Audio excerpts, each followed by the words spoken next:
Hello बच्चों, आज पढ़ेंगे हम क्लास 10th का chapter magnetic effect of electric current. ठीक है। तो बच्चों, जो चैप्टर का नाम है वो है magnetic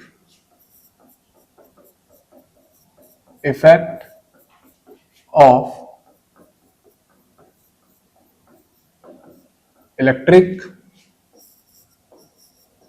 current.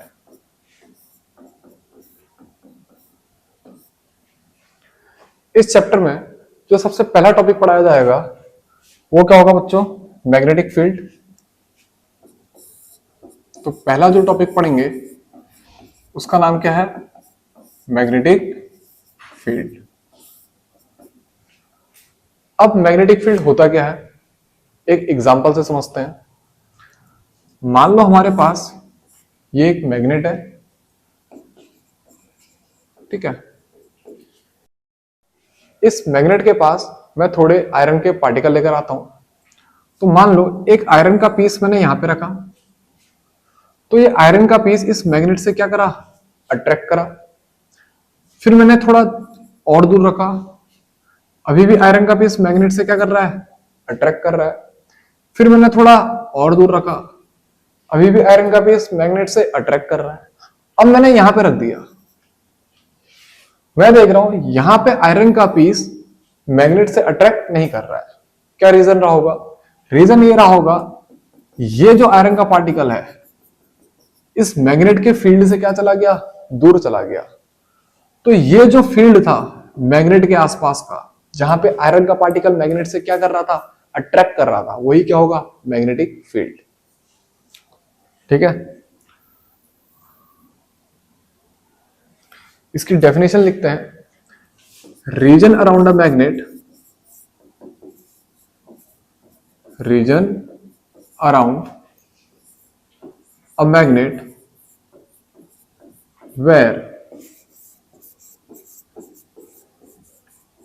magnetic material experience force,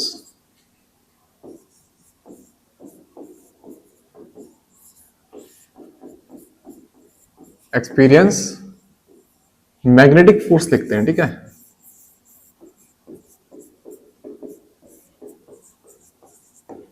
समझ गए? इसके बाद मैग्नेटिक फील्ड कौन सी क्वांटिटी है? वेक्टर क्वांटिटी है। क्यों? क्योंकि इसके पास डायरेक्शन है।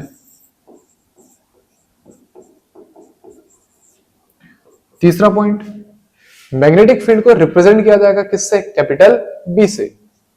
बच्चों, इसको जो रिप्रेजेंट किया जाता है किससे किया जाता है? कैपिटल बी से। Represented by capital B. और इसकी जो यूनिट होती है, मैग्नेटिक फील्ड को जो नापा जाता है वो किस में नापा जाता है? टेस्ला में। ठीक है। एक साइंटिस्ट है निकोला टेस्ला, ठीक है, उन्हीं के नाम पे मैग्नेटिक फील्ड की यूनिट दी गई है। जो टेस्ला, तुम कार का तुमने एडवर्टीजमेंट देखा होगा, ठीक है, टेस्ला कार का नाम तो सबने सुना होगा, वो भी उन्हीं के नाम पे है। किनके नाम पे? Nikola Tesla. अब इसके बाद, ठीक है, टॉपिक नंबर सेकंड है वो क्या है? Oersted experiment.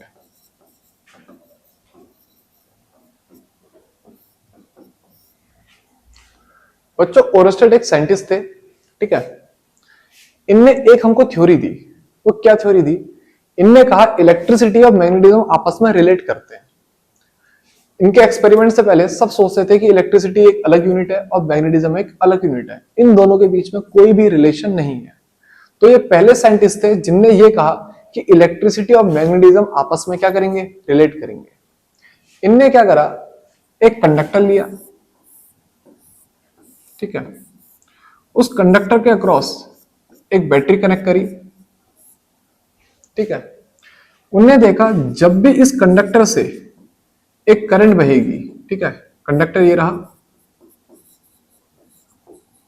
जब भी इस कंडक्टर से करंट बहेगी तो अगर मैं इसके आसपास एक कंपास निडल रखता हूं, ठीक है, ये कंपास निडल क्या शो करेगी? डिफ्लेक्शन शो करेगी। ठीक है। मैं लिखता हूं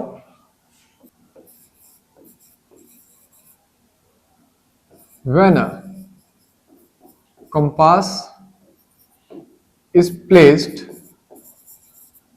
near a current carrying conductor, a current carrying conductor, जो कंपास निडल है वो क्या शो करेगी? डिफ्लेक्शन।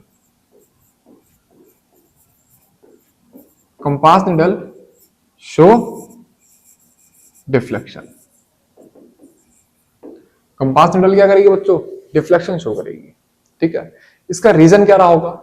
इसका रीजन ये रहा होगा, ये कंडक्टर ने अपने आसपास क्या बना लिया होगा? Magnetic field. कोई दिक्कत? इसका रीजन क्या रहा होगा? Due to magnetic field produce by conductor.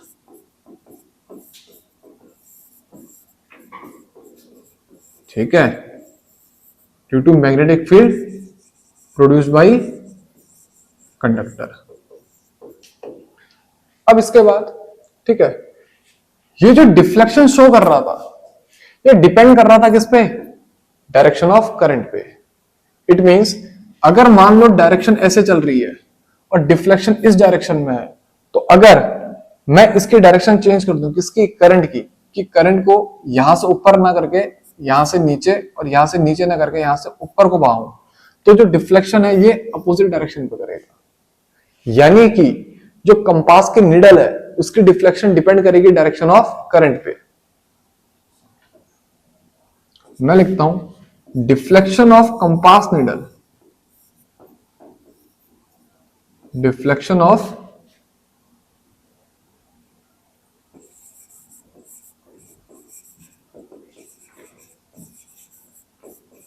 Compass needle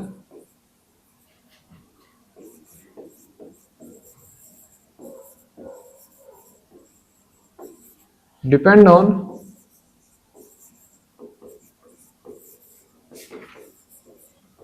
direction of current. ठीक है, तो समझ गए बच्चों ओरस्टेड एक्सपेरिमेंट क्या था? इनने क्या करा? इलेक्ट्रिसिटी और मैग्नेटिज्म को आपस में रिलेट करके दिखाया। अब इसके बाद बच्चों जो तीसरा टॉपिक आएगा, ठीक है, वो क्या आएगा? Magnetic field lines. अब मैग्नेटिक फील्ड लाइंस क्या होती है बच्चों? मैग्नेटिक फील्ड लाइंस सिर्फ वो लाइंस है, वो इमेजिनरी लाइंस है जो मैग्नेटिक फील्ड को रिप्रेजेंट करेंगी। ठीक है, मैं लिखता हूं imaginary line, imaginary line such that tangent drawn to it gives direction of magnetic field, give direction of magnetic field। ठीक है, इसका मतलब समझना, जैसे मैंने मैग्नेट रखा, ठीक है,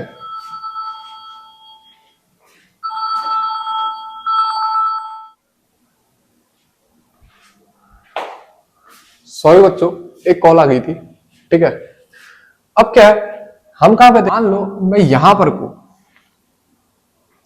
एक कंपास रखता हूं, तो कंपास निडल कुछ इस तरीके से डिफ्लेक्ट हुई, फिर यहां पे रखता हूं कंपास निडल कुछ इस तरीके से डिफ्लेक्ट हुई, फिर यहां पे रखता हूं कंपास निडल कुछ इस तरीके से डिफ्लेक्ट हुई, फिर यहां पे कंपास निडल कुछ इस तरीके से डिफ्लेक्ट हुई। मैं जब इस पॉइंटों को ऐसे करके ज्वाइन करूंगा तो मेरे को क्या मिलेंगे? एक लूप टाइप का मिलेगा, और ये कंपास निडल उस पॉइंट पे हमेशा क्या होंगी? टेंजेंट होगी, और यही क्या है? Magnetic field line. और ये जो टेंजेंट होगी ये डायरेक्शन देंगी किसकी? मैग्नेटिक फील्ड की इस पॉइंट पे। इसकी कुछ प्रॉपर्टीज होगी, वो प्रॉपर्टीज को समझते हैं। ठीक है, मैं लिखता हूं properties.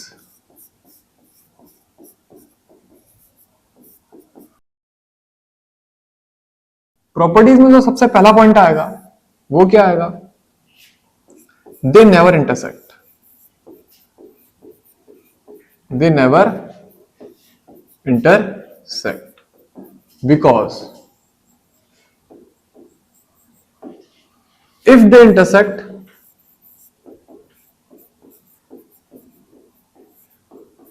There will be two direction. तो कितनी डायरेक्शन हो जाएंगी वहां पे, दो डायरेक्शन हो जाएगी।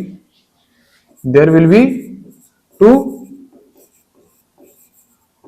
Direction which is not possible.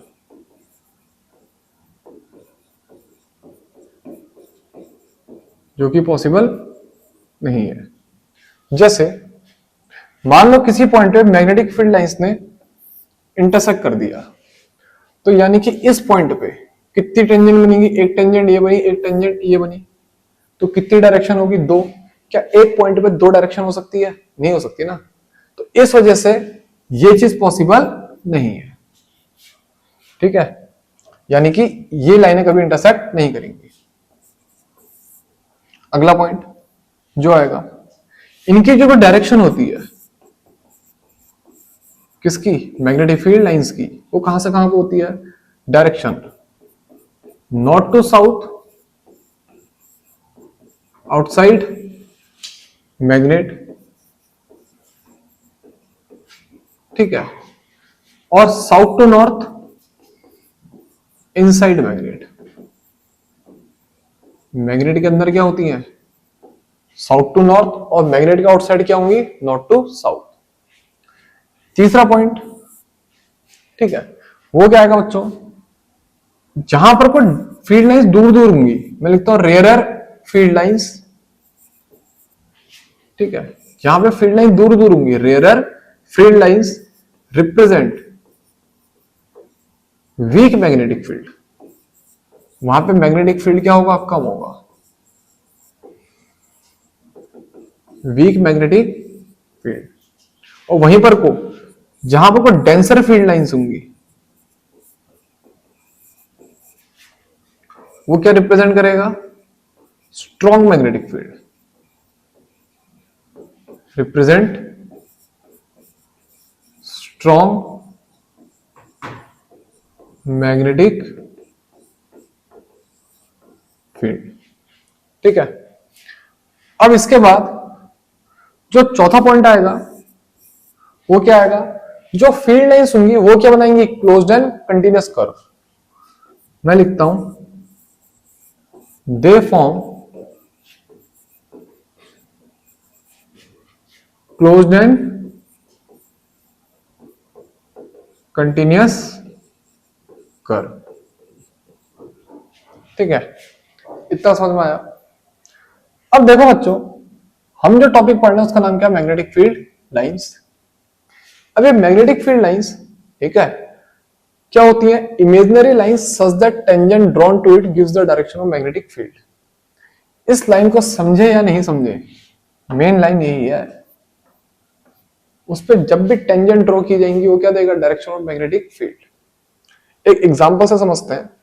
हम सबसे पहले एक बार मैग्नेट की वजह से मैग्नेटिक फील्ड लाइंस बनाते हैं, ठीक है। मैं लिखता हूं field lines due to bar magnet, field line due to bar magnet, ठीक है। बार मैग्नेट कैसा होता है बच्चों, इस तरीके से होता है, जिसमें एक पोल क्या होता है, साउथ पोल, और एक पोल क्या होता है, नॉर्थ पोल। ये थोड़ा सा छोटा बन गया, मैं इसको थोड़ा सा बड़ा करके बनाता हूं, ठीक है।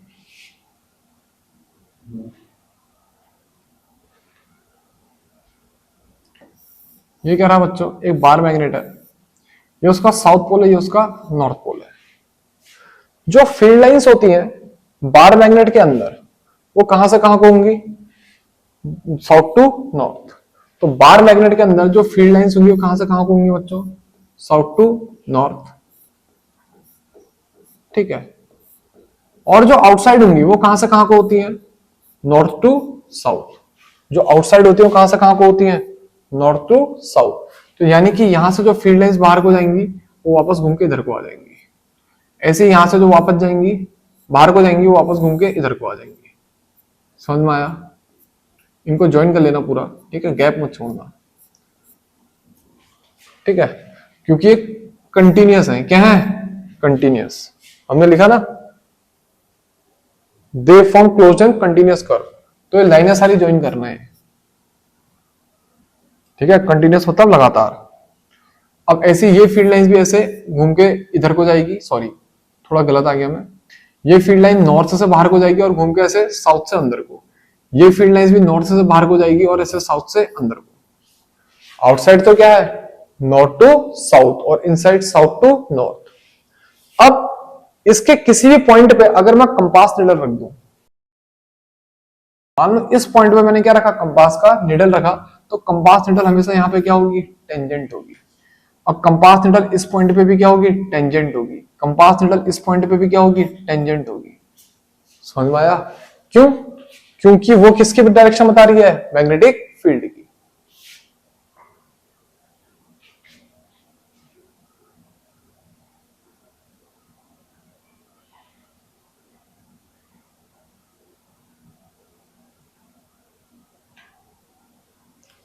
अब इसके बाद जो चौथा टॉपिक आएगा वो क्या आएगा बच्चों? Magnetic field due to straight conductor. Magnetic field due to straight current carrying conductor.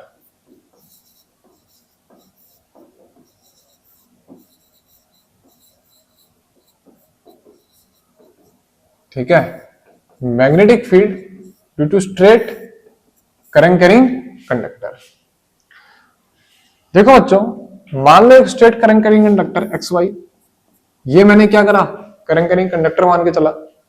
Current मान लो बच्चों नीचे से कहां बह रही है? ऊपर को, यानी एक्स से क्या बह रही है? वाई को तरफ। तो इसके वजह से जो मैग्नेटिक फील्ड बनेगा, ठीक है, या फिर जो मैग्नेटिक फील्ड लाइंस बनेंगी, वो हमेशा किस फॉर्म में बनती है? कंसेंट्रिक सर्कल के फॉर्म में।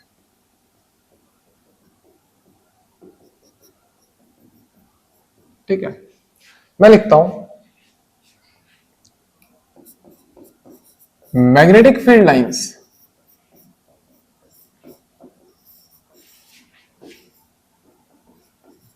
ड्यू टू स्ट्रेट कंडक्टर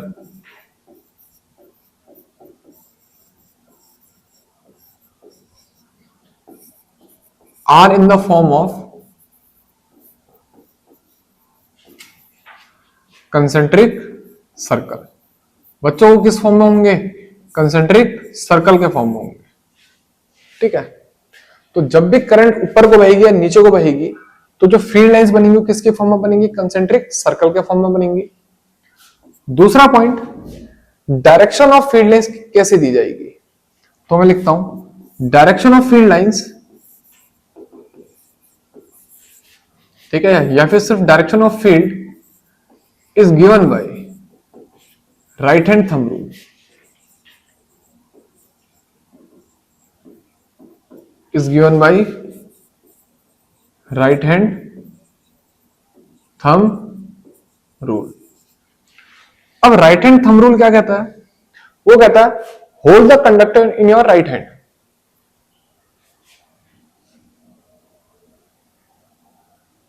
अब राइट हैंड थंब रूल क्या कहता है?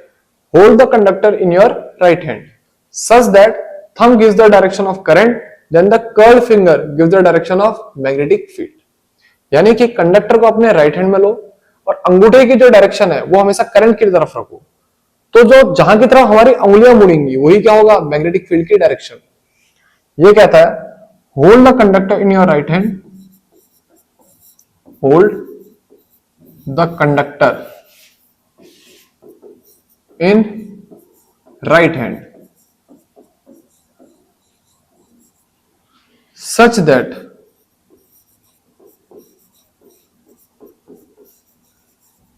thumb gives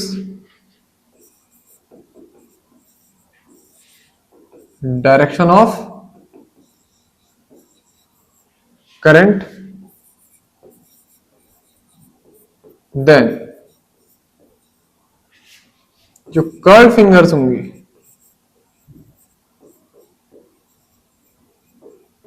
gives magnetic field.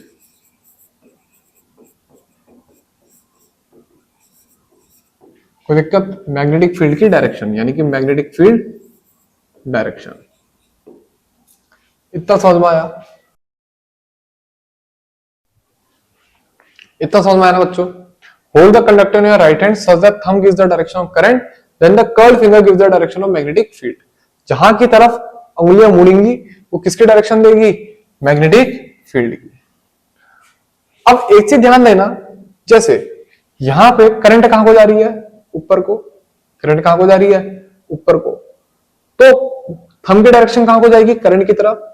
तो यानी कि इस डायरेक्शन में, ठीक है, जिस डायरेक्शन में उंगलियां मुड़ रही हैं, ये किसकी डायरेक्शन होगी? Magnetic field. तो यानी कि यहां पे जो मैग्नेटिक फील्ड की डायरेक्शन आएगी वो कुछ इस तरीके से आएगी, यहां से अंदर को और यहां से बाहर को।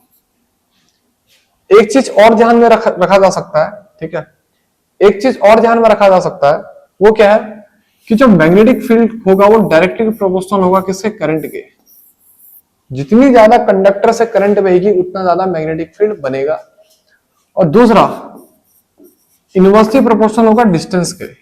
इसका मतलब जितनी दूर तुम कंडक्टर से जाते रहोगे मैग्नेटिक फील्ड उतना ही कम होता रहेगा। तो बच्चों चौथा पॉइंट भी क्लियर हुआ। अब इसके बाद जो पांचवा टॉपिक आएगा वो आएगा मैग्नेटिक फील्ड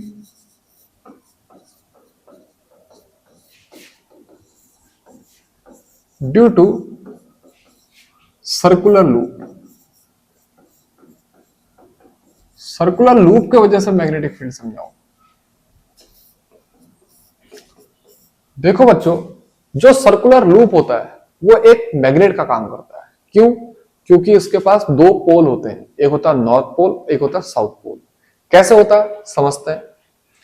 ये क्या है? एक सर्कुलर लूप है बच्चों, ठीक है। मान लो यहां से आई करंट अंदर को गई है और इस लूप में पूरे में क्या करंट बह रही है? आई। ये सर्कुलर लूप तो लग नहीं रहा कुछ, ये कुछ अलग ही लग रहा है, ठीक है। तो मैं सर्कुलर लूप बनाने की कोशिश करता हूं।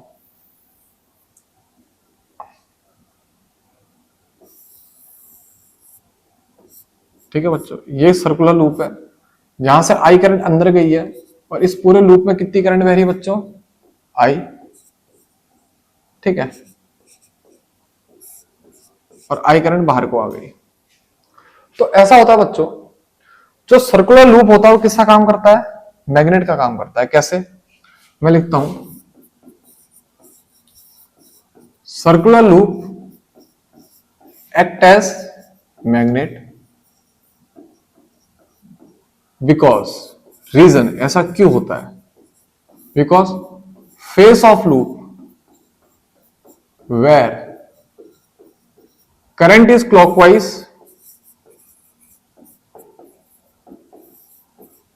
face of loop where current is clockwise act as south pole and where current is anti-clockwise and face, एक काम करता हूं, and face where current is anti-clockwise act as north pole।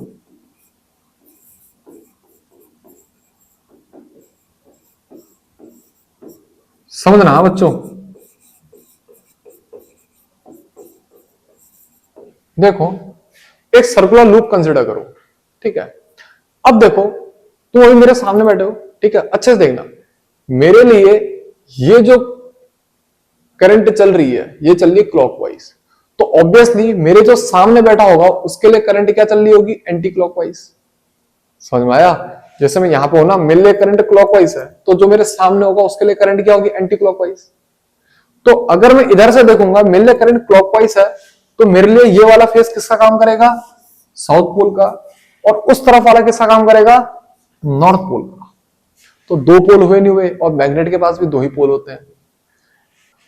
एक चीज और ध्यान रख सकते हो, वो क्या है ये क्या एंटी क्लॉकवाइज, यानी कि इसके पास बच्चों ए एन, ध्यान देना ए एन, और नॉर्थ पोल की स्पेलिंग में भी क्या आता है एन, ए एन, और नॉर्थ पोल की स्पेलिंग में भी क्या आता है एन। तो ये क्या कर गया बच्चों, मैच कर गया। बच्चों फिर से कॉल आ गई,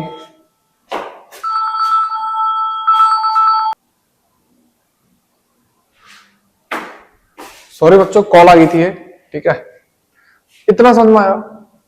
अब इसके बाद देखो इस पे ड्रॉ करेंगे फील्ड लाइंस, ठीक है। जो फील्ड लाइंस होती हैं, field lines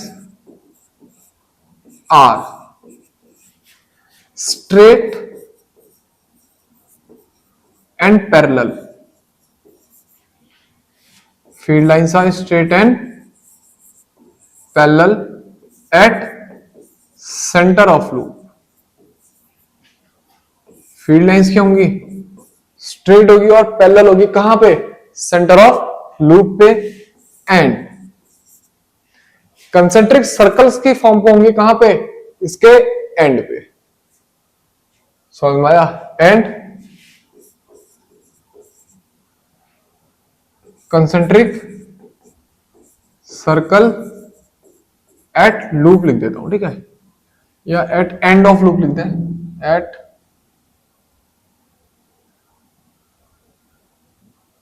circumference of loop लिख देते हैं, सर्कमफेरेंस ऑफ लूप,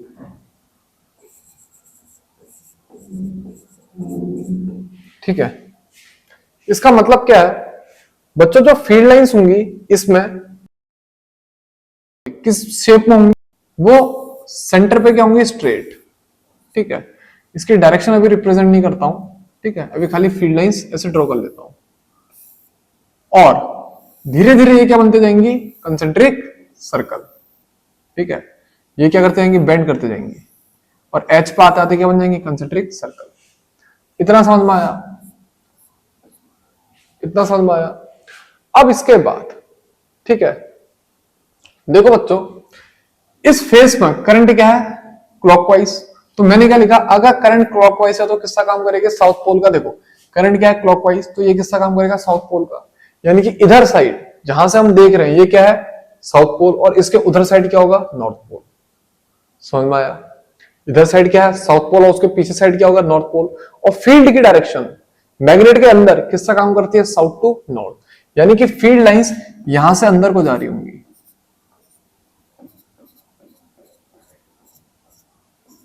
ठीक है। अच्छे से ध्यान देना, यहां से अंदर को जा रही होंगी, क्योंकि ये फेस कौन सा, साउथ है, तो यहां से अंदर को जाएगी, कहां को जाएगी, अंदर को। समझ में आया। तो ये जो आएगा इसका अपर फेस, ठीक है, यहां पे मैं लिखता हूं फ्रंट फेस, ठीक है, इस पर अच्छे ध्यान देना। इसका जो फ्रंट फेस आएगा वो क्या आएगा बच्चों, साउथ पोल,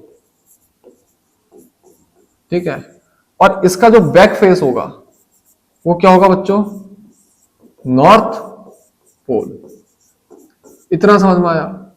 इसका जो बैक फेस होगा क्या आएगा बच्चों, नॉर्थ पोल, ठीक है।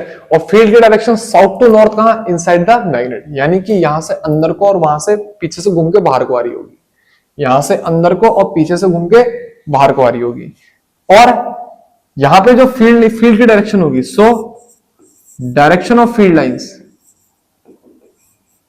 डायरेक्शन ऑफ फील्ड लाइंस वो क्या होगी, परपेंडिकुलर टू पेज, इनवर्ड, यानी कि यहां से अंदर को होगी, ठीक है, इन साइड द लूप, लूप के अंदर। इनसाइड द लूप का मतलब इस पॉइंट पे यहां को अंदर को है और उधर साइड से बाहर को है। तो इतना समझ में आया। अब हो सकता है, देखो मैंने डायरेक्शन ऑफ फील्ड निकालने का एक तरीका तो ये बताया। अब एनसीईआरटी के अकॉर्डिंग डायरेक्शन ऑफ फील्ड का तरीका क्या बताया गया है, ठीक है। वैसे 2-3 तरीके से दिया जाता है, ठीक है। क्लास 12th में इसके 2-3 तरीके सीख लोगे तुम। राइट हैंड थंब रूल यहां पे भी लगता है, लेकिन जितना मेरे को ध्यान है क्लास 10th के एनसीईआरटी में मैक्सवेल स्क्रू रूल के बारे में बताया गया है, ठीक है। तो एक बार मैं चेक कर लूं, सही है। किसके बारे में बताया गया, मैक्सवेल स्क्रू रूल। तो मैं एक पॉइंट लिखता हूं, direction of field is given bye Maxwell screw rule. Direction of field is given bye, field लिखो चाहे फील्ड लाइन लिखो, एक ही बात है, is given bye screw rule. Screw rule. अब ये क्या कहता है कि तुम स्क्रू को घुमाओ in the direction of current. ये क्या कहता है, स्क्रू को घुमाओ in the direction of current. देखो करंट बच्चे ऐसे चल रही है, ठीक है, करंट की डायरेक्शन ऐसी है, क्लॉकवाइज है, तो स्क्रू को क्लॉकवाइज घुमाओ। तो जब तुम क्लॉकवाइज स्क्रू को घुमाओगे तो स्क्रू कहां को जाएगा, अंदर को, तो मैग्नेटिक फील्ड भी कहां को होगा, अंदर को, लूप के अंदर। तो वही चीज तो देखी थी हमने अभी थोड़ी देर पहले, मैंने दूसरे तरीके से सिखाया ना, मैंने कहा ये साउथ पोल का काम करेगा और पीछे वाला नॉर्थ पोल का काम करेगा। अब मैग्नेट के अंदर जो फील्ड लाइंस होती है वो साउथ से कहां होती है, नॉर्थ, साउथ से कहां होती है, नॉर्थ, यानी कि यहां से कहां को जाएगी, अंदर को जाएगी। समझ में आया। और स्क्रू रूल के अकॉर्डिंग क्या कहेगा, तुम स्क्रू को रोटेट करो in the direction of current, in the direction of current, जहां को स्क्रू जाएगा वहीं को क्या होगी, फील्ड की डायरेक्शन। मैं लिखता हूं rotate screw, rotate screw in the direction of current, rotate screw in the direction of current, current की डायरेक्शन में क्या करो, स्क्रू को रोटेट करो। Then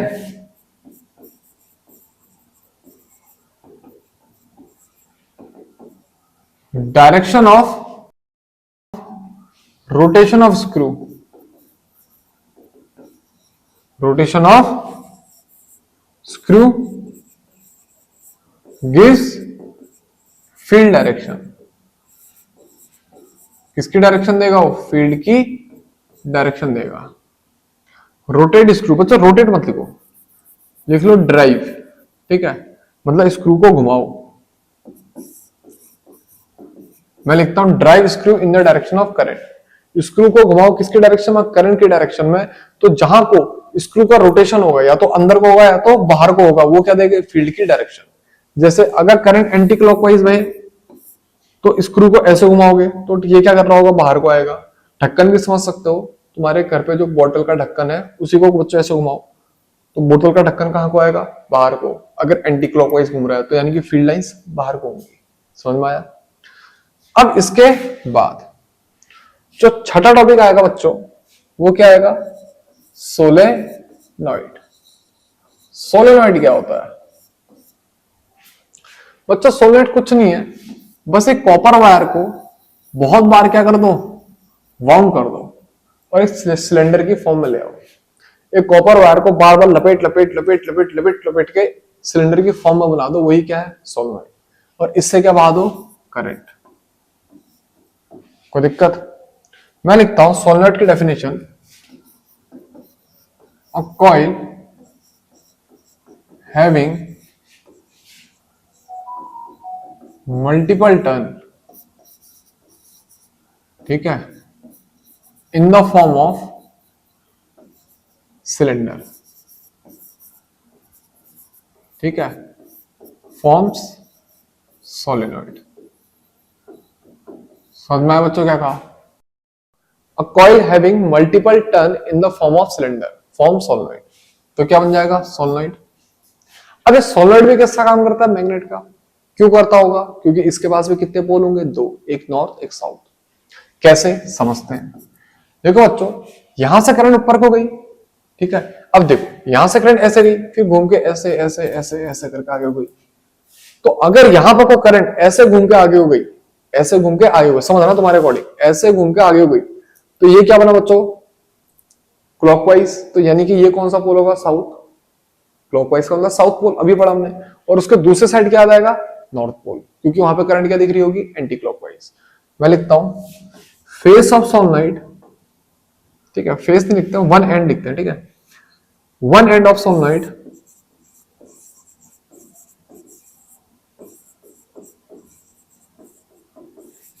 one end of solenoid act as south pole,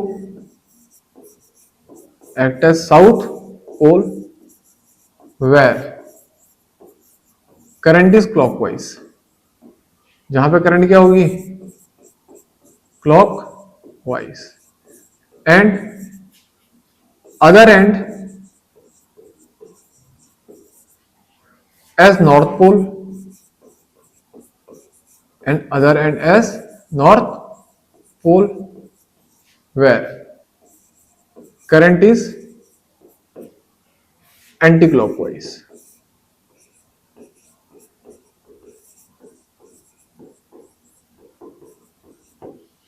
समझ में आया?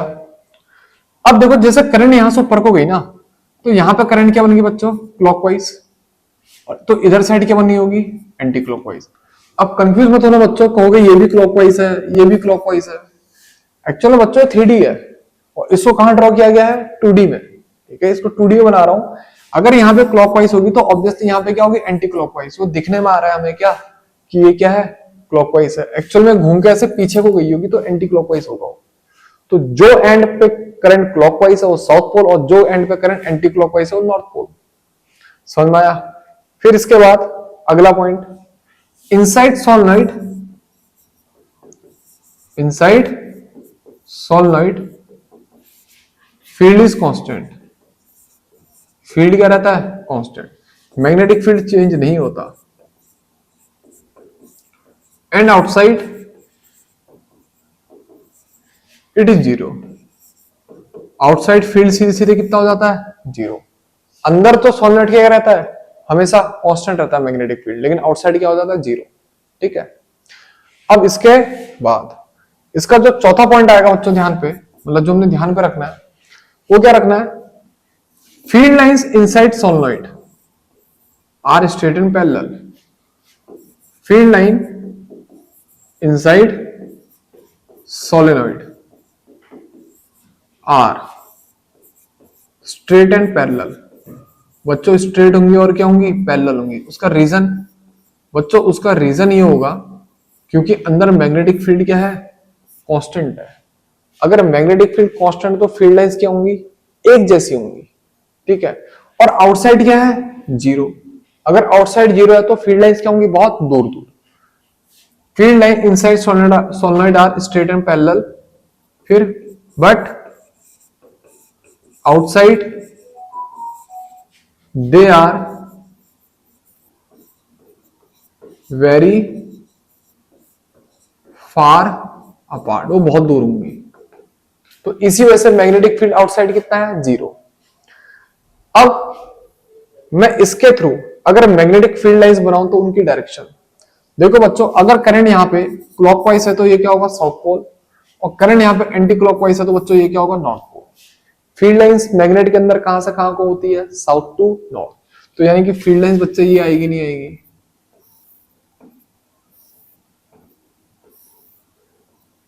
और आउटसाइड क्या होती है, नॉर्थ टू साउथ, यानी कि ये घूम के ऐसे आएगी, यहां से ऐसे जाएगी और फिर यहां से घूम के ऐसे आ रही होगी, फिर यहां से घूम के ऐसे जा रही होगी और यहां से घूम के ऐसे आ रही होगी, यहां से घूम के ऐसे जा रही होगी, यहां से घूम के ऐसे आ रही होगी, यहां से घूम के ऐसे जा रही होगी, यहां से घूम के ऐसे आ रही होगी। इतना समझ में आया? सॉलिड में बच्चों इतना ही ध्यान देना है। इसके अलावा एक चीज और ध्यान में रख सकते हो कि मैग्नेटिक फील्ड की वैल्यू इस पर डिपेंड कैसे करती है।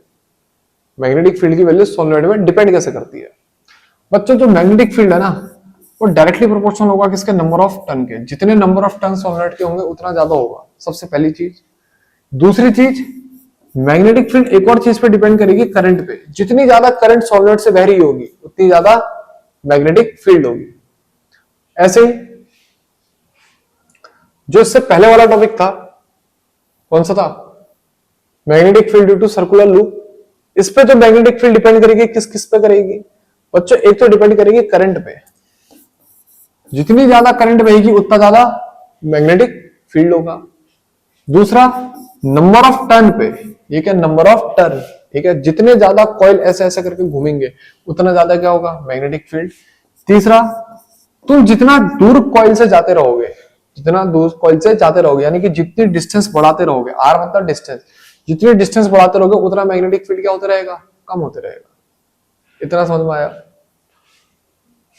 इसमें आर पे डिपेंड नहीं कर रहा है। क्यों नहीं कर रहा है? क्योंकि पूरे अंदर मैग्नेटिक फील्ड क्या है, कांस्टेंट। तो डिस्टेंस की तो कोई बात ही नहीं है, और जैसे ही बाहर जाओगे सीधे मैग्नेटिक फील्ड कितना हो जाएगा, 0। समझ में आया?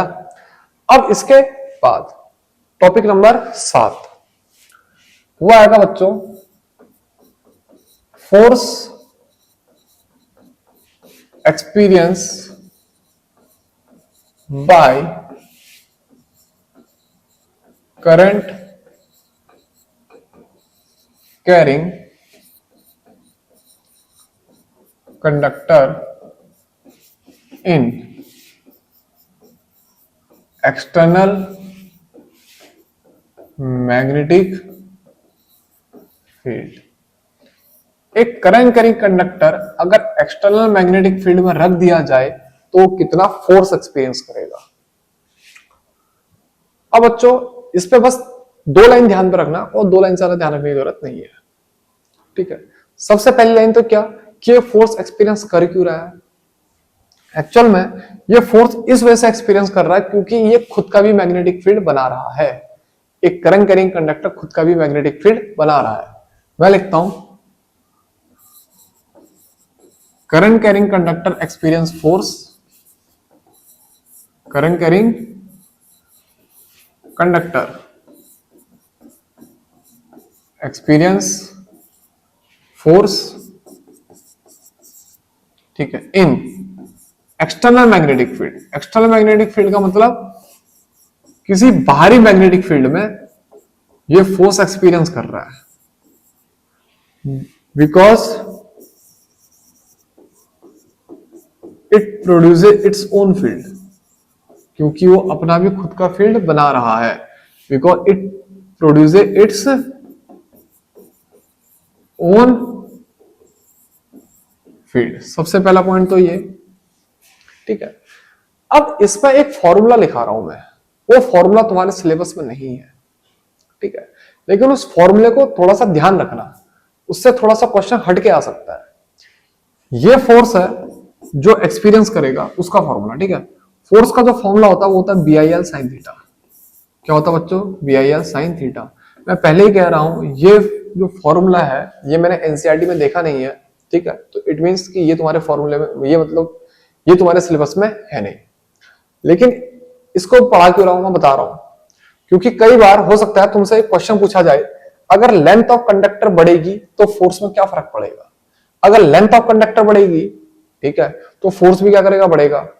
अगर कंडक्टर से जो करंट बह रही है वो बढ़ेगी तो फोर्स पे क्या फर्क पड़ेगा, फोर्स तब भी बढ़ेगा। और तुमसे पूछा जाए कि कंडक्टर को कौन सी पोजीशन पे रखें कि ये फोर्स क्या हो, मैक्सिमम, तो ऑब्वियसली तुम उसको 90 डिग्री पे रखोगे। कितने पे रखोगे? 90 डिग्री। क्यों? क्योंकि sin 90 की वैल्यू कितनी होती है? 1। समझ में आया? समझ में आया? तो इस वजह से इस फॉर्मूले को मैंने दिखा दिया। ये फॉर्मूला लेकिन मैंने एनसीईआरटी में लिखा हुआ नहीं देखा है, ये क्लास 12th में है। अब इसके बाद, ठीक है, मैं लिख देता हूं इसे amount of force experience. Amount of force experience, उसका फॉर्मूला ये है। अब डायरेक्शन ऑफ फोर्स एक्सपीरियंस कहां से दी जाएगी? मैं लिखता हूं direction of force experience is given by right hand thumb rule, sorry Fleming's left hand thumb rule.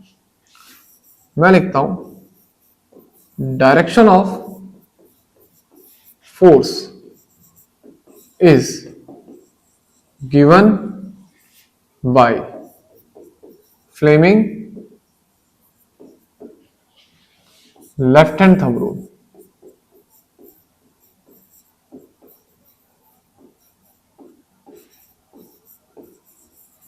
ठीक है, फ्लेमिंग का लेफ्ट हैंड थंब रूल क्या कहता है कि अपने अंगूठे को, पहले फिंगर को और मिडिल फिंगर को 90 डिग्री पे क्या करो, स्ट्रेच कर लो। 90 डिग्री पे क्या कर लो, स्ट्रेच। ये क्या रहा? थंब, ये क्या रहा? फर्स्ट फिंगर, और ये क्या? Middle finger. तो सबसे पहले इसी लाइन को लिखते हैं हम। मैं लिखता हूं स्ट्रेच, ठीक है,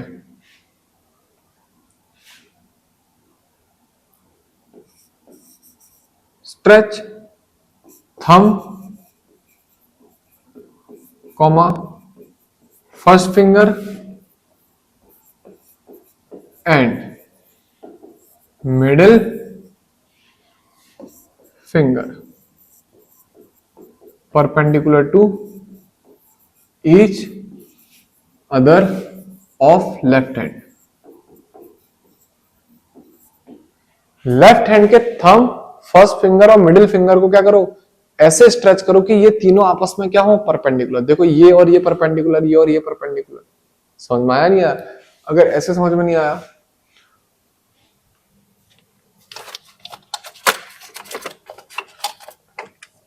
तो देखो बच्चों, ये दो आपस में क्या हो गया, परपेंडिकुलर, और ये भी क्या हो गया, इन सबके परपेंडिकुलर। ये दो आपस में परपेंडिकुलर, ये भी परपेंडिकुलर।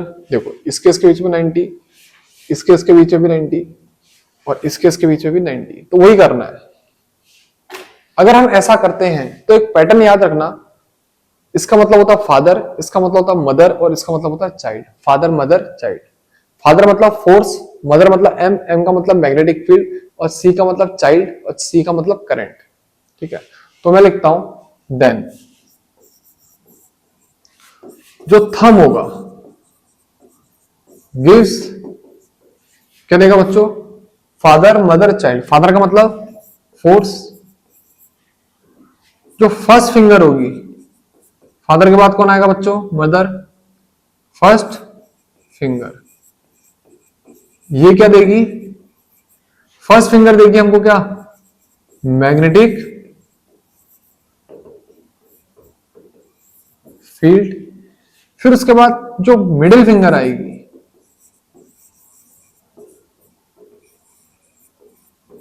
वो क्या देगी,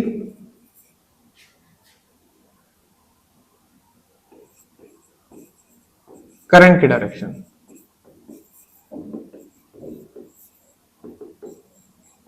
इतना समझ में आया बच्चों? अब इसके बाद एक लास्ट टॉपिक बचा है, वो क्या है, डोमेस्टिक इलेक्ट्रिक सर्किट। ठीक है, टॉपिक नंबर 8। वो क्या बच्चों, डोमेस्टिक इलेक्ट्रिक सर्किट। और डोमेस्टिक इलेक्ट्रिक सर्किट पे क्या ध्यान देना है, समझना। इसमें कुछ डेफिनेशंस हैं, या फिर एक काम करते हैं, इनको क्वेश्चन के फॉर्म में लिख देते हैं। ठीक है, 3-4 क्वेश्चन लिखता हूं मैं, उन क्वेश्चन को ध्यान पे रखना, और सिलेबस में अभी हमारे उतना ही है। सबसे पहला क्वेश्चन आता है, what is the use of earth wire. What is the use of earth wire, मतलब अर्थ वायर के बारे में बताओ। ठीक है, तो इसका आंसर लिखता हूं। जो अर्थ वायर होती है ना, उसके पास जो कोटिंग होती है किसकी, ग्रीन कलर की। ठीक है, मैं लिखता हूं, पहले एक काम करते हैं, इसको पढ़ने से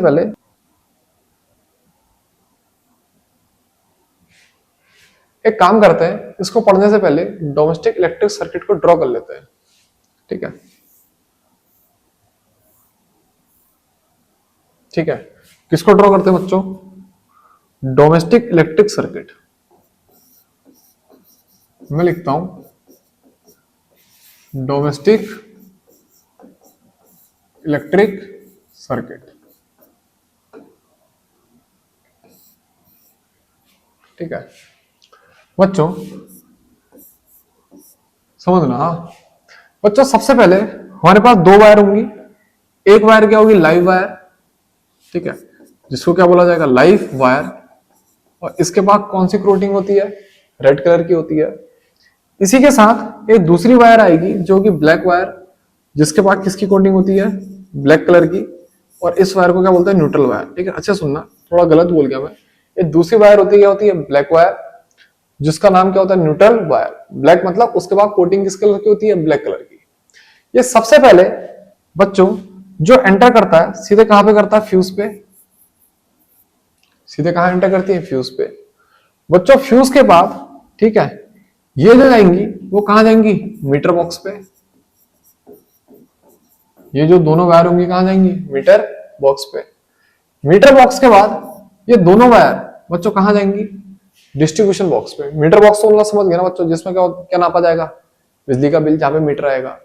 फिर इसके बाद कहां पे नापा जाएगा, डिस्ट्रीब्यूशन बॉक्स पे। और डिस्ट्रीब्यूशन बॉक्स क्या होगा, जहां से करंट या फिर वोल्टेज की सप्लाई होगी हमारे घर के अलग अलग कमरों के लिए। ठीक है, जो एमसीबी का डब्बा होता है ना, ठीक है, हमारे घर में देखा होगा तुम सबने, एमसीबी का डब्बा होता है, उस एमसीबी का डब्बा ही यही है, डिस्ट्रीब्यूशन बॉक्स। अब यहां से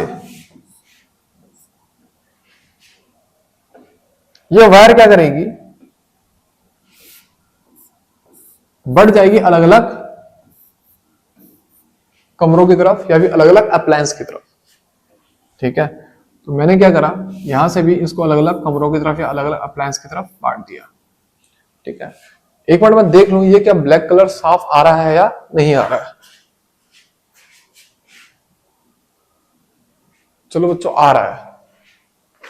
ठीक है, अब इसके बीच में, ठीक है, इसके बीच में जो होंगे क्या होंगे, अलग अलग अप्लायंस होंगे, अलग अलग अप्लायंस होंगे। ये क्या है, अप्लायंस है। अप्लायंस का मतलब जिसमें बिजली यूज हो रही है, इसमें बिजली यूज हो रही है और इसमें बिजली यूज हो रही है।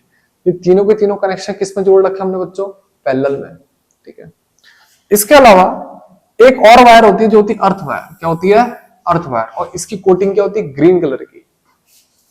ये क्या है, अर्थ वायर, और इसकी कोटिंग कौन सी बच्चों, ग्रीन कलर की। ये इन सबसे क्या हो जाएगी, कनेक्ट हो जाएगी। इतना समझ में आया, इतना समझ में आया। अब 3 क्वेश्चन बनेंगे। ठीक है, एक एक करके उन 3 क्वेश्चनों का आंसर लिखता हूं। ठीक है, और उसी को याद करना।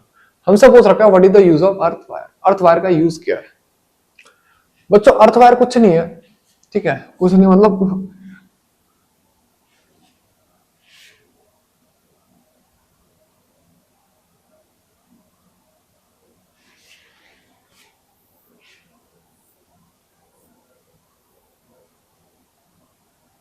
What is the use of earth wire.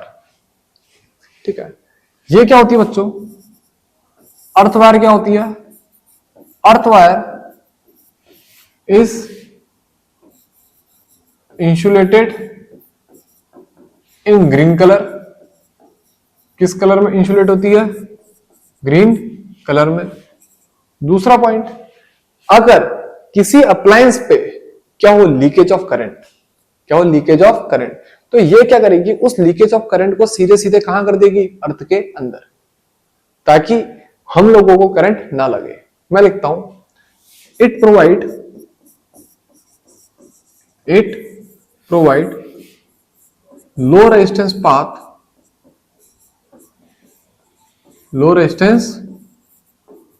Path for leakage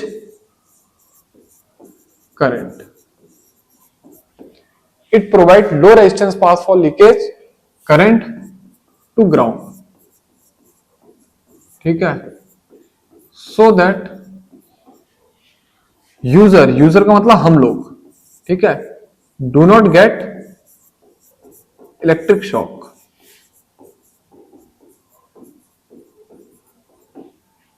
बच्चों, अर्थ वायर के बारे में इतना ही ध्यान रखो। देखो, अगर समझाने पाए, लिखने पाए, ठीक है, अर्थ वायर के बारे में काफी ज्यादा लिखा जा सकता है। ठीक है, लेकिन अभी अपने सिलेबस के अकॉर्डिंग हम इतना ही पॉइंट ध्यान पे रखते हैं। इसके अलावा अगर और पॉइंट ध्यान पे रखने की जरूरत होगी तो उसके लिए मैं अगली वीडियो एक और बना लूंगा। उसके बाद एक क्वेश्चन और लिखा जा सकता है, व्हाट इज ओवरलोडिंग। ओवरलोडिंग क्या है,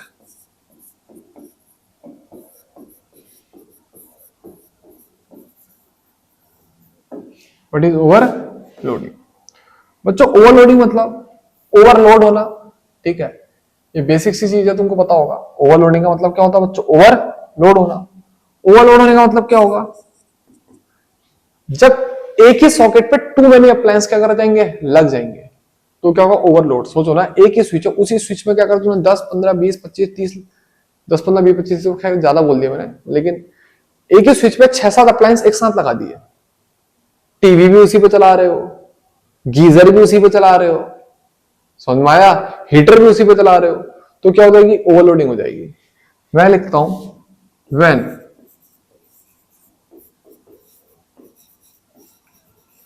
too many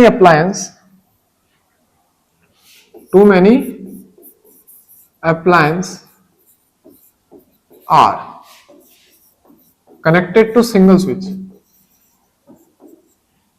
connected to single switch,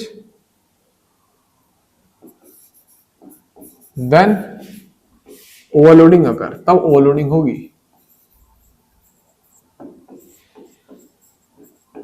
कोई दिक्कत? पहला पॉइंट। ओवरलोडिंग एक चीज में और होती है, अगर अचानक क्या हो, वोल्टेज की सप्लाई बढ़ जाए। मैं लिखता हूं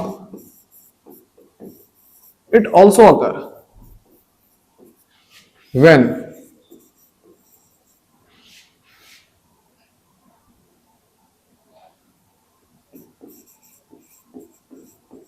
there is sudden hike, when there is sudden hike in supply voltage।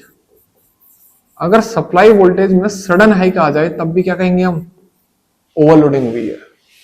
इसके बाद जो तीसरा पॉइंट आएगा, ठीक है, पहले के दो पॉइंट समझे, अब ओवरलोडिंग का एक केस और हो सकता है। मैं लिखता हूं व्हेन, जब लाइव वायर और न्यूट्रल वायर आपस में क्या आ जाए? डायरेक्ट कांटेक्ट में। मैं लिखूं when live wire and neutral wire comes in direct contact, when live wire and neutral wire comes in direct contact। ऐसा कब होगा? जब उनकी जो इंसुलेशन होगी, मतलब जैसे ग्रीन वायर है ना, और सॉरी जो लाइव वायर है और जो न्यूट्रल वायर है, जो रेड और ब्लैक वायर है, उनके बाहर क्या है? रेड कलर की कोटिंग और ब्लैक कलर की कोटिंग प्लास्टिक की। इतनी हीट प्रोड्यूस हो जाए कि वो कोटिंग क्या कर जाए? गल जाए और वो किस में आ जाए? कॉन्टेक्ट में आ जाए। मैं लिखता हूं when live wire and neutral wire comes in direct contact due to excess heat produced,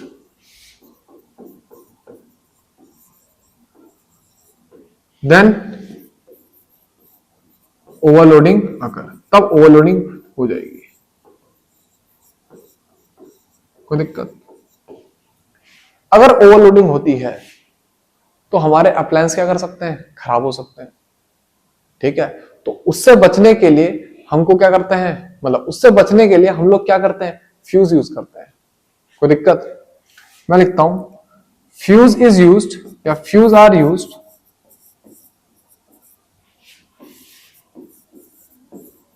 as precaution. ठीक है, फ्रॉम ओवरलोडिंग। ओवरलोडिंग से बचने के लिए हम क्या यूज करते हैं? Fuse use. ओवरलोडिंग से बचने के लिए हम क्या यूज करते हैं? फ्यूज यूज करते हैं। ओवरलोडिंग से बचने के लिए हम क्या यूज करते हैं? फ्यूज यूज करते हैं। क्यों यूज करते हैं?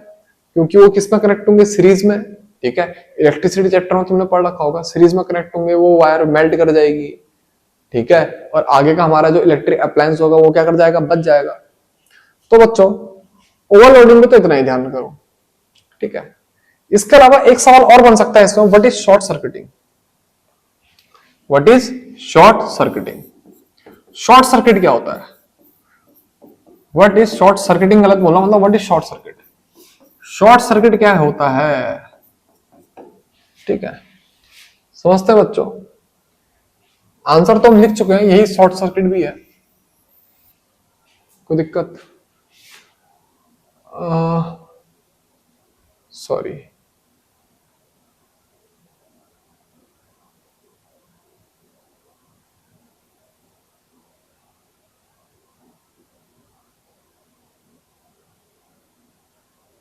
मैंने इसी को नीचे लिख दिया। शॉर्ट सर्किट की डेफिनेशन समझा रहा हूं। ठीक है, मैंने क्या लिखा? when live wire and neutral wire comes in direct contact due to excess heat produced then overloading occur।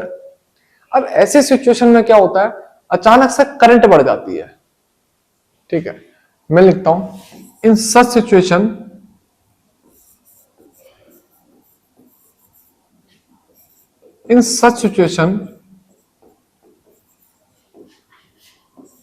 current in circuit